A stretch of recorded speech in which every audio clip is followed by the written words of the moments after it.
अकबर भाई है, अस्सलाम वालेकुम। ताहिर है, ये सदर ने जरा है इंसानियत की अच्छा सर फ्री फार्मेसी है। अच्छा माशा और जो हमारा सारा फुली फंडेड बाय ये सर जी जी ये जी सर जी राह एक इंसान ईद से लेके ना सारा कुछ सर इन्होंने किया है।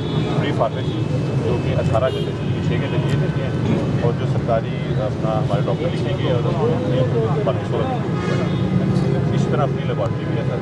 दो चीज़ें होती हैं सर, फ्री एम्बुलेंस है, एम्बुलेंस इधर ही खड़ी है, और सर आर वाटर प्लांट है, और 7 चिलर भी लगा हुआ है। इसके साथ बहुत साथ अच्छा जी, शुक्रिया आपका। ये आवाम की खिदमत जो है ये वैसे सरकार का भी काम होता है, लेकिन आप उसमें हमारा हिस्सा बटाते हैं और इसी से आप आपकी बहुत ज़्यादा तारीफ़ भी करते हैं। इसके साथ साथ डायलिसिस सेंटर की एक शिफ्ट भी पूरी सपोर्ट कर रहे हैं। अच्छा, सपोर्ट कर रहे हैं, और सर 4 मशीनें आ गई हैं, 8 और आ रही हैं। वो यहीं पे DHQ में चलेंगी या इधर चलेंगी? सर वो जो आपको मैंने साइड दिखाई है ना, हाँ। या वहाँ फिट करेंगे फिर या इधर करेंगे। ये साइड कौन सी वो है? सर जो फैसलाबाद रोड से मैंने आपको दिखाया ना, वो आपको जैसे लंगर खाना बन रहे हैं। हाँ वो MC से पहले से ऑपोजिट पहले जी सर, वो बात सर पहले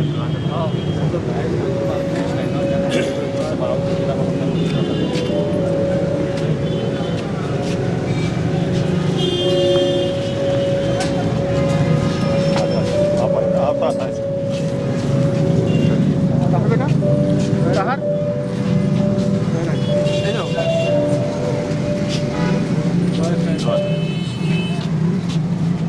बिस्मिल्लाहिर्रहमानिर्रहीम। अल्लाह पाक तेरा शुक्र करते हैं लम्हा वास्ते, इस वक्त वास्ते, इस घड़ी वास्ते। अल्लाह पाक तू सानू तौफीक दी, सानू सोच दी, सानू शऊर बख्शिया कि असी ज़िली इंतजामिया की आशीर्वाद नाल, उनकी मुहब्बत नाल इस प्रोग्राम को कामयाब करने काम होया। साडा पहला प्रोजेक्ट है। मेरा बेटा ताहर नवाज जो शिकागो तो आया वा, वो बड़े मनसूबे ने। अल्लाह पाक उन्हें कामयाबी देवी। अल्लाह पाक असी सारी इंतजामिया के शुक्रगुजार हाँ। इन्होंने वास्ते अल्लाह पाक इन्हें खैर वफीयत रखी। आमीन।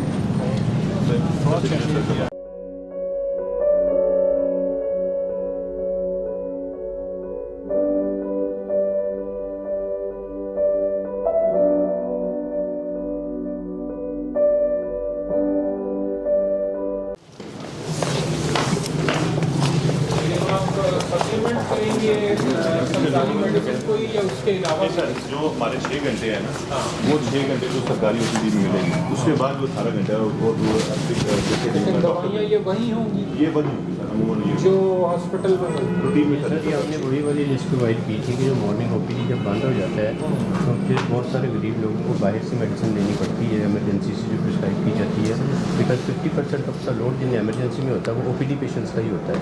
Most of them are non affording. ये वही लिस्ट गवर्नमेंट वाली साइट पर प्रोवाइड कर रहे हैं, इसी को इन्होंने ज़्यादा से करके तो फिर ये साइट आप एक स्टेप आगे जाके आप कोई ऐसी चीज़ें जो हमारे गवर्नमेंट की लिस्ट में नहीं है वो भी रखवाई है लेकिन सर, वो हैं, वो रखवाई वो भी फ्री वो ऑफ खास तौर पे क्रिटिकल केयर पेशेंट्स के लिए हमने खास तौर पे वो रखवाई है। अगर सर जी किसी बार कोई एमरजेंसी बन जाती है, कोई एक्सीडेंट हो जाता है, तो उसके लिए जो हॉस्पिटल की चाहिए ना वो सब दस्तियाब हो और फौरी। और इसके अलावा इन्होंने एक एम्बुलेंस भी 24/7 साथ ही प्रोवाइड की है कि 1112 की एम्बुलेंस अगर अवेलेबल नहीं होती तो घर से कोई पेशेंट को यहाँ शिफ्ट करने के लिए, यहाँ से शिफ्ट करने के लिए घर या रोड साइड एक्सीडेंट्स के लिए फौरी तौर पे ये प्रोवाइड करते हैं फ्री ऑफ कॉस्ट। कि उसका ड्राइवर वगैरह वो इन्हीं का सारा है, सारा इन्हीं का सारा होता और है। वो जो आप बता रहे थे जो फैसलाबाद रोड पे, वो कितनी एम्बुलेंसेज हैं? वो वहाँ पे ताहर बताएगा, ताहर बेटा। वहाँ पे हमने 13 मिलियन में हमने ऑलरेडी एम्बुलेंस बुक कर दी है। वो एक है, वो दो दो है। तो सर वो state of the art ambulance होगी, जिसमें सारा इक्विपमेंट जिस तरह 112 की गाड़ियों में होता है ना, वो सारा उधर होगा। बिस्मिल्लाहिर्रहमानिर्रहीम। अल्लाह पाक तेरा शुक्र करते हैं। वो जगह जिथे अज साढ़े डिप्टी कमिश्नर साहब अली शहजाद साहब बनफस नफीस तशरीफ लियाए और इस प्रोजेक्ट का इफ्ताह किया, और ताहर नवाज शिकागो तो आए, इस तकरीब में शामिल होए। वो ख्वाब जो मेरे बेटिया ने, मेरी बेटी ने, मेरी बीवी ने देखा सीगा, अज जो पहला प्रोजेक्ट जोड़ा वा इस फ्री हैल्थ केयर सेंटर जो नाम ही तजवीज़ किया ताहर साहब ने, इस free pharmacy, free laboratory, free RO water plant तो फ्री एम्बुलेंस 4 शोबे ने इसका इफ्ताह हो चुका वा। तो तारा जी आओ चलते हैं, देखते हैं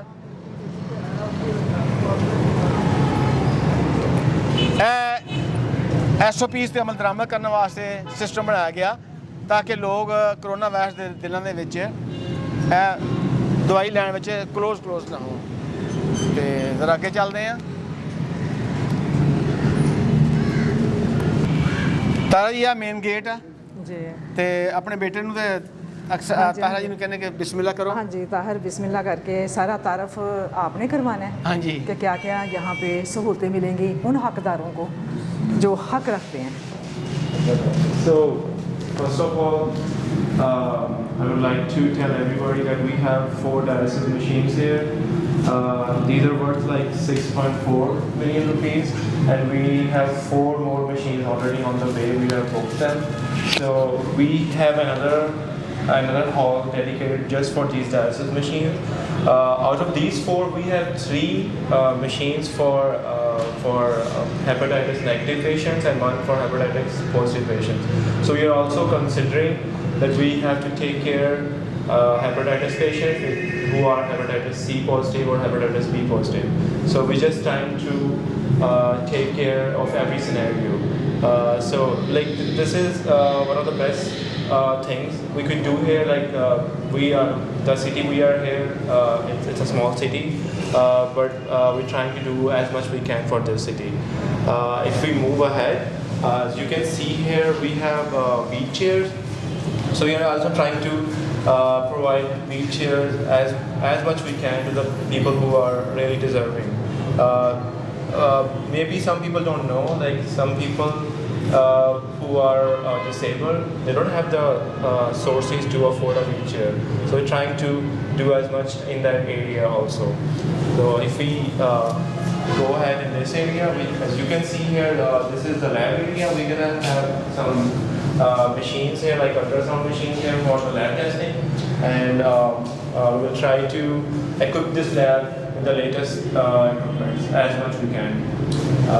We move into the next room. One more thing, if we can see here, we have the security cameras installed here, so we can also monitor everything happening in this area. So we don't want to give free hand to anybody here, so we just want to take care of all the security aspects of this building also. And if we move into the next room, this is the RO water plant area, and we have installed state-of-the-art RO water plant. And this water plant has a capacity to filter out 4,000 liters per hour. So it has everything state-of-the-art. If we move ahead in the next room,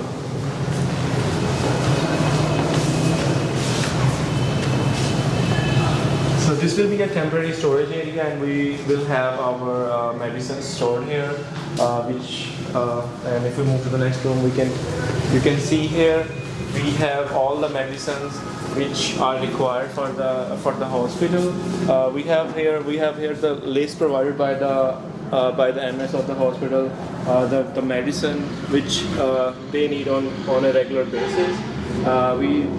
We are trying to consider every scenario, like if there's an accident, and if there's some kind of accident, and if there's some kind of emergency, and we should have all the medicine and all the things needed for that kind of cases. So we will try to update our inventory of medicine on a regular basis. We may, because this is the first time we're doing this, it's possible that we may ignore something, but we are trying to communicate with the hospital employees, with the doctors as much we can, so that we can take care of every situation. In emergency cases? We have the refrigerator here for all the medicines which need lower temperature, and in emergency cases we have all the things available here also. So like anything which is if the hospital falls short of the things which are needed in the emergency cases, we can also give help in those cases also. जी, मैं अपने अल्लाह पाक का बहुत शुक्र अदा करती हूँ और उन लोगों का भी शुक्र अदा करती हूँ जो बाहर बहन भाई हमारे साथ खड़े हैं, जिन्हीं की वजह से ये सारा सिस्टम बना है। तो जो हमें देख रहे हैं और हमारे लिए दुआ करते हैं, हम उनके लिए दुआ करते हैं कि ये आप ही की वजह से ये सारा सिस्टम खड़ा है और आप ही की वजह से ये उन हकदारों को उनका हक दिया जाएगा जो बेबस हैं, लाचार हैं और बहुत ही मुश्किल से वक्त गुजार रहे हैं। इवन के उनके पास खाने के लिए कुछ नहीं है तो वो मेडिसिन कहाँ से लेंगे, वो टेस्ट कहाँ से करवाएंगे।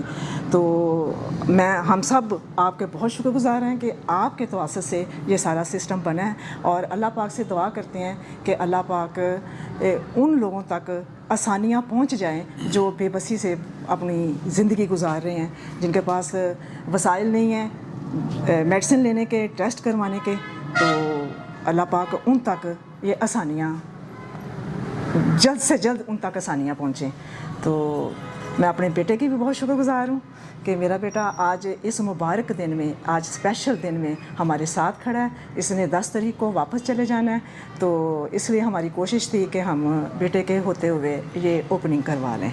तो शुक्र है अल्लाह पाक का जी। बिस्मिल्लाहिर्रहमानिर्रहीम। अल्लाह पाक तेरा शुक्र है इन लम्हे वास्ते, इस वक्त वास्ते, इस घड़ी वास्ते।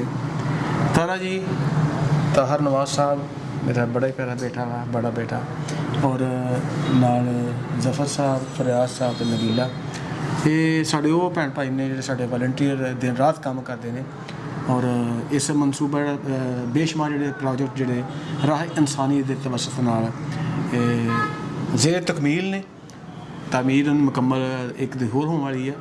तो मैं गल कहना चाहना वा कि यह ज़िंदगी बहुत आरजी है। साडा एक ख्वाब सीगा कि जिससे असी किसी बीमार आदमी नूं देखिया कि मेरा 32 साल का 35 साल का मुशाहदा वा कि 35 साल च मैं देखदा सां कि बेशुमार नहीं सैकड़े लोगों की डैथ इस करके हो गई उन्होंने बर वक्त तिब्बी इमदाद ना मिल सकी। हज़ारां लोग इस करके मौत के मुँह चले गए कि वो फैसलाबाद जाने 1.5 घंटे सफ़र जो रस्ते च मर जाते सन, इत्थों लैके जाते सन, रस्ते मर जाते सन। उसकी वजह की कि इत्थे सहूलतां सी है। तो जिससे असी देखा कि डायलिसिस के मरीज़ जोड़े ने उन्होंने वास्ते बड़ी मुश्किल होंदी है। तो असी वेखते सां कि दवाई ना मिलने की वजह तो बेशुमार लोग मर जाते। बिल्कुल। तो इस गल को मद्देनज़र रख के अल्लाह पाक के अगे पूरी फैमिली ने एक रखा सीगा कि अल्लाह पाक असी वो काम करिए जिहदे नाल दुखी इंसानी दे असी काम आ सकीए। तो ये साडा पहला प्रोजेक्ट जिहड़ा वा इच फ्री मेडिसिन दी जा रही है और यह मेल सैक्शन होएगा, फीमेल सैक्शन होएगा। तो इत्थे दो जिहड़े साडे तजर्बाकार डिस्पेंसर मौजूद होंगे। जिहड़ी मेडिसिन जिहड़ी आ रात 2 बजे तक, दोपहर 2 बजे तो लैके रात पूरी तक ये मेडिसिन जिहड़ी आ बगैर किसी सिफारिश दी जाएगी। जिहड़ा इत्थे आएगा उन सब मुहैया की जाएगी। तो जिहड़े भैन भाइयों ने साडे ते इतमाद इन्ना कीता वा अज वो बड़े खुश होंगे जिसे वेखणगे जी। बिल्कुल। वो अगे ही अगर असीं किसी नूं अज तक नहीं आख्या कि सानूं पैसे भेजो, उसकी वजह की आ कि साडा जिहड़ा ग्रुप है ना अल्लाह पाक ने बड़ी तौफीक दी है। जी। तो उस ग्रुप का पूरे ग्रुप का कारनामा वा कि अल्लाह पाक ने उस ग्रुप नूं कामयाबी दी है कि अज उन्होंने जिहड़ियां दुआवां से कबूल हुई और पूरे पाकिस्तान पहला प्रोजेक्ट है जिथे फ्री टेस्ट तो लैके फ्री मेडिसिन तक और उस तो बाद डायलिसिस तक तमाम सहूलतां फराहम की जाएंगियां। तो साडे वास्ते दुआ करियो, असीं तुहाडे वास्ते दुआ करते हैं। असीं फिर तुहाडे शुक्रगुजार हाँ कि तुसीं साडे नाल खड़े हो और जिथे जिथे असीं जाने उत्थे तुहानूं दुआवां मिलदियां ने। जी। ਜਿਹੜੇ ਵੇਖਦੇ ਲੋਕ ਉਹਨਾਂ ਨੂੰ ਚਾਹੀਦਾ ਵਾ कि अगर एक हक नवाज से तहरा इस इलाके काम करते पे ने तो हर जगह नहीं जा सकते, पूरे पाकिस्तान नहीं जा सकते। इस प्रोग्राम का आगाज़ मेरे बेटे की इस गल तो होया सीगा कि पापा मैं जानता वा, मम्मा जानती आ कि तुसीं 35 साल तो की करते पे हो, लेकिन तुसीं पाकिस्तान हर जगह नहीं जा सकते। लोगों को मोटिवेशन दिओ और लोगों को मोटिवेशन देने वास्ते फिर इन्होंने एक पेज बनाया ह्यूमनस ऑफ समुंदरी। तो उस तो बाद उसका नाम राह इंसानियत रखा गया और ये बेटे की जी सारी ख्वाहिश सी वो ये सबब की सीगा कि सानू अल्लाह पाक ने पूरी फैमिली में एक सोच दी है। तो उस सोच के उत्ते अमल पैरा वा और जिंदगी के आखिरी सांस तक लोगों से लड़ांगे ताकि लोगों वास्ते आसानियां पैदा की जा सकन। अपने अपने इलाके च बाहर निकलो और आंढी गुआढ़ी वाल वेखो, पड़ोस च देखो कि कोई बीमार आ या कोई लाचार आ, बेबस आ, उसके वास्ते कुछ आसानियां पैदा करो। और इंशाल्लाह आज समुंदरी में ये इदारा बना है तो कल को पूरे पाकिस्तान में हर जगह बनाया जाएगा इंशाल्लाह। अल्लाह पाक के आगे ये बात रखी है कि इंशाल्लाह पूरे पाकिस्तान में इस तरह की सबको सहूलतें मिलेंगी। तो फिर आप सबका शुक्र अदा करते हैं। आप सब हमारे लिए बहुत दुआ करते हैं और हम भी आपके लिए बहुत दुआगो हैं। बहुत शुक्रिया। ਥੋੜਾ ਜਿਹਾ ਮੈਂ ਦਿਖਾਣਾ ਚਾਹੁੰਦਾ ਵਾਂ ਕਿ ਇਹ ਨੇ ਲੁਕਦੀ ਕਿਉਂ ਪਈ ਹੈ ਮੇਰੀ ਭੈਣ ਇਧਰ ਆ ਇਹ ਨੇ ਨਬੀਲਾ ਭੈਣ जो मेरे साथ ਹਾਂਜੀ होती हैं ਜੀ हर ਗਈ वक्त। हाँ। ਹੈ ਇਹ ਸਾਡੀ ਛੋਟੀ ਭੈਣ ਆ ਜਿਹੜੀ ਕਿ ਵਰਕ ਕਰਦੀ ਪਈ ਸਾਡੇ ਨਾਲ 3 ਸਾਲ ਤੋਂ ਇਹ ਜ਼ਫਰ ਆ ਮੈਨੂੰ ਫਖਰ ਆ ਕਿ ਮੇਰਾ ਖਿਆਲ ਆ ਕਿ 2 ਦਹਾਈਆਂ ਤੋਂ ਉੱਪਰ ਇੱਕ ਅਰਸਾ ਗੁਜ਼ਰ ਗਿਆ ਔਰ ਮੇਰੇ ਸੈਂਕੜੇ ਵਾਕਿਆਤ ਦਾ ਸ਼ਾਹਦ ਦਾ ਗਵਾਹ ਵਾ ਕਿ ਕਿਸ ਤਰ੍ਹਾਂ ਅਸੀਂ ਲੋਕਾਂ ਵਾਸਤੇ ਅੱਲਾਹ ਪਾਕ ਸਾਨੂੰ ਇਸਤੇਮਾਲ ਕਰਦਾ ਰਿਹਾ। ਮਿਸਟਰ ਫਰਿਆਦ ਸਾਹਿਬ ਨੇ ਜਿਹੜੇ ਅਮਰੀਕਾ ਦੇ ਵਿੱਚ ਇਹਨਾਂ ਮੇਰੀ ਗੁਫ਼ਤਗੂ ਹੋਈ ਸੀ ਇਹਨੇ ਮੇਰੇ ਨਾਲ ਥੋੜ੍ਹੀ ਨੋਕ ਝੋਕ ਕੀਤੀ ਸੀ ਕਿ ਤੁਸੀਂ ਸਿਰਫ ਮੁਸਲਮਾਨਾਂ ਵਾਸਤੇ ਕੰਮ ਕਰਦੇ ਹੋ ਜਾਂ ਮਸੀਹ ਵਾਸਤੇ ਕੰਮ ਕਰਦੇ ਹੋ।